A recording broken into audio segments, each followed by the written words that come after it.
Hello and welcome to EduNova's practical session on Zener diode. In this session, we will draw the characteristic curve of a Zener diode and determine its reverse breakdown voltage. We will be using a Zener diode characteristic apparatus to perform this experiment.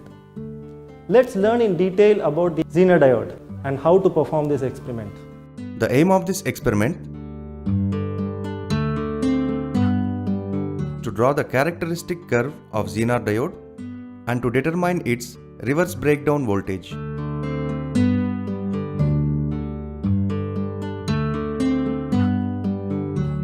The apparatus used in this experiment are a Zener diode characteristic apparatus and connecting wires.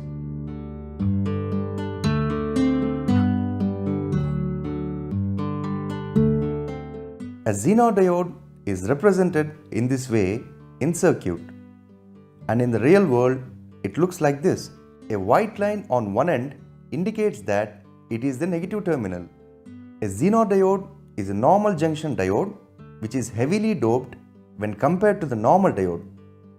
Usually, it is used in the reverse breakdown region.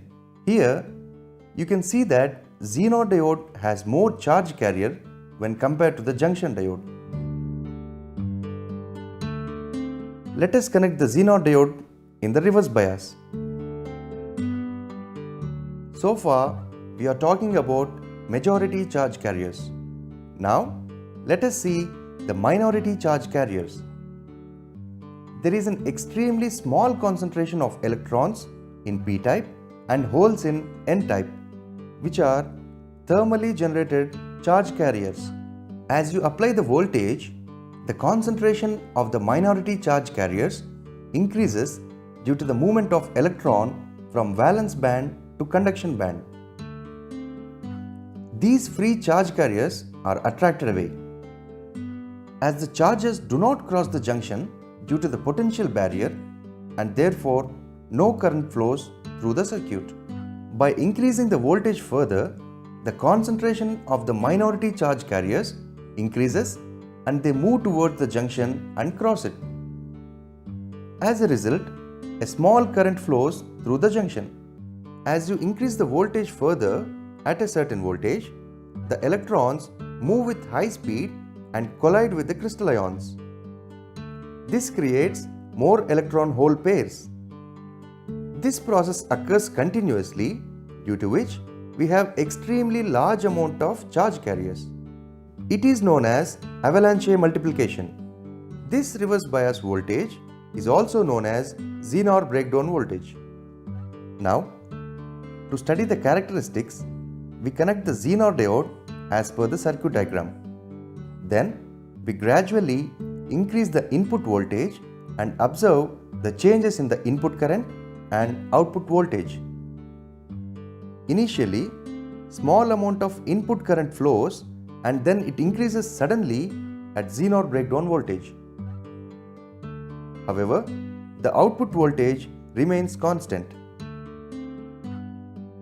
Now that you have understood the working of a Zener diode and the procedure for this experiment, let's make the connections. Now, luckily for you, all the main connections are already made inside this Zener diode characteristic apparatus. So we just need to connect these two voltmeters which will measure the input and output voltages and this milliamp meter which will measure the input current. And by convention, we will use red wires to connect positive terminals and black wires to connect negative terminals. So let's start by connecting this voltmeter to measure the input voltage. So we will connect the positive terminal of this voltmeter to the positive terminal of the power supply symbol. Then we will connect the negative terminal of the voltmeter to the negative terminal of the power supply symbol. Next, we will connect the positive terminal of this milliamp meter which will measure the input current through this Zener diode to the positive terminal of the milliamp meter symbol.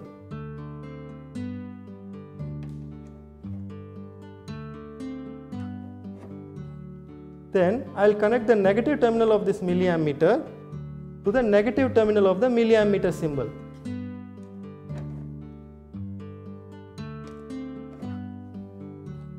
Finally, I will connect this voltmeter across this voltmeter symbol to measure the potential difference across the load resistance, which will give us the output voltage obtained across this Zener diode. So the positive terminal of the voltmeter is connected to the positive terminal of the voltmeter symbol, and the negative terminal of the voltmeter is connected to the negative terminal of the voltmeter symbol. This completes the connections. Let me summarize the connections for you. This knob controls the value of the DC power supply, which provides the input voltage for this circuit. This input voltage is measured by this voltmeter. A resistance R and a milliammeter are connected in series with the Zener diode. So this milliammeter measures the input current to the Zener diode. This Zener diode is connected in reverse bias. Therefore, its negative terminal is connected to the positive terminal of the power supply, and the positive terminal of the Zener diode is connected to the negative terminal of the power supply. The output voltage obtained across the Zener diode is dropped across this load resistance RL, and it is measured using this voltmeter. Now that you are clear about the circuit diagram and the connections, let's start with the experiment.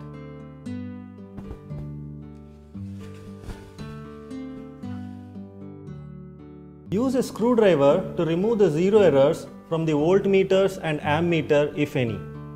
As you can see, there is no zero error in the voltmeters and ammeter in this apparatus. So now, let's start by measuring the least count of the voltmeters and ammeter. The least count of this voltmeter, which is used to measure the input voltage, is 0.5 volts because 10 divisions make up 5 volts. The least count of this ammeter, which is used to measure the input current, is 0.5 milliamperes because 10 divisions make up 5 milliamperes. The least count of this voltmeter, which is used to measure the output voltage across the Zener diode, is 0.2 volts because 10 divisions make up 2 volts.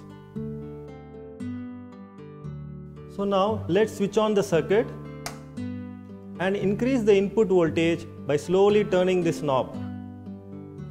Now you will observe that as the input voltage increases, the input current as well as the output voltage also keeps increasing. But once the output voltage reaches a certain value, in this case it is 6.4 volts, we find that it no longer increases. So even though I am increasing the input voltage, only the input current is increasing, but the output voltage is remaining constant at this 6.4 volts. So this 6.4 volts is the Zener breakdown voltage. So knowing this value, we have to plan our measurements in such a way that we get equally spaced measurements with more number of measurements close to the reverse breakdown voltage, which is 6.4 volts. So we will do that by first increasing the input voltage in steps of 1 volts. So the first reading let us take. So now the input voltage is 1 volt and the corresponding input current is, it's 2 divisions, so it's 1 milliamperes, and the corresponding output voltage is 4 divisions, so it is 0.8 volts. So now we will keep incrementing this input voltage in steps of 1 volts till the output voltage reaches close to 6 volts. Thereafter, we will take 4 more readings by increasing the input voltage in steps of 0.5 volts. So note down all the values of the input voltage, input current and output voltage in the observation table, and then you can finally plot a graph of the output voltage on the horizontal axis and the input current on the vertical axis. That will give you the characteristic curve of the Zener diode.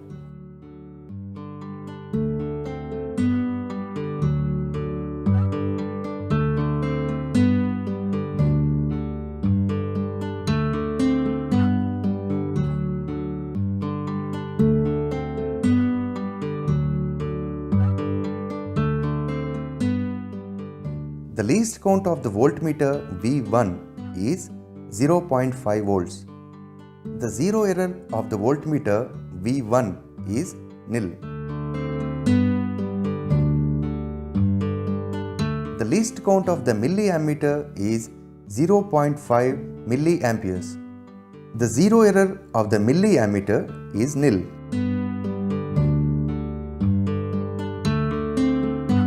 The least count of the voltmeter V2 is 0.2 volts. The zero error of the voltmeter V2 is nil. Table for input voltage V1, input current I1 and output voltage V0. Input voltage V1.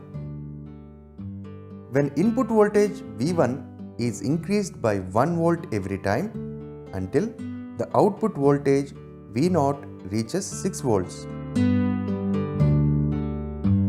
Similarly, when the input voltage is further increased by 0.5 volts, we observe that the input current I1 increases, but the output voltage V0 remains constant at 6.4 volts. This is called the breakdown voltage of the Zener diode. If we again try to increase the input voltage, the current increases by large amount, but the output voltage V0 remains constant. Now, we plot a graph by taking output voltage values on x-axis and the current values on the y-axis. Since the diode is connected in the reverse bias, V0 and I1 are taken on the negative x and y axis. On x-axis, 1 cm is equal to 1 volt. On y-axis, 1 cm is equal to 4 milliamperes. Now, we plot the points on the graph. At a particular point in the graph, we observe that the output voltage remains constant while the current increases by large amount. This voltage, which remains constant, is called as the reverse breakdown voltage, and it is 6.4 volts from the graph. Thus, this graph clearly shows the IV characteristics of the Zener diode. I am sure that after watching this video, you have now understood how to draw the characteristic curve of a Zener diode and to determine its reverse breakdown voltage. Thank you for watching this video.